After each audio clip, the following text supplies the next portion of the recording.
السلام عليكم ورحمة الله وبركاته. ازيكم حبايبي؟ عاملين ايه؟ يومكم سعادة وهنا بإذن الله. النهاردة هوريكم الفول اللي كنت كلمتكم عليه في فيديو قبل كده، وقلت لكم ان هو لازم يتنقع قبل ما ندمسه. هنعمله فول مدمس يعني زي ما انتم شايفين. انا نقعاه يعني بقالي حوالي 13 ساعة. هسيبه كمان ساعتين. وزي ما انتم شايفين الحباية كبرت، ما كانش كده الاول، كان مكرمش اهو، بدأ يصحح عشان المية بدأ يشرب المية، وبكده هيبقى سهل ان هو يتدمس بسرعة ومش هياخد وقت على النار كتير.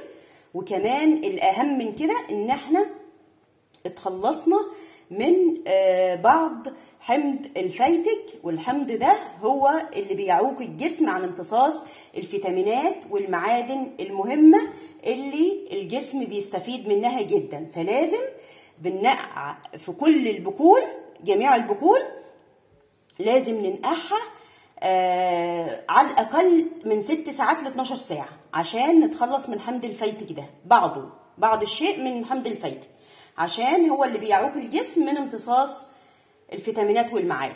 تمام يا حبايب قلبي؟ وبكده تضمني انك انت تستفيدي من الفول المدمس اللي انت هتدمسيه في البيت وتاخدي فوائده كلها.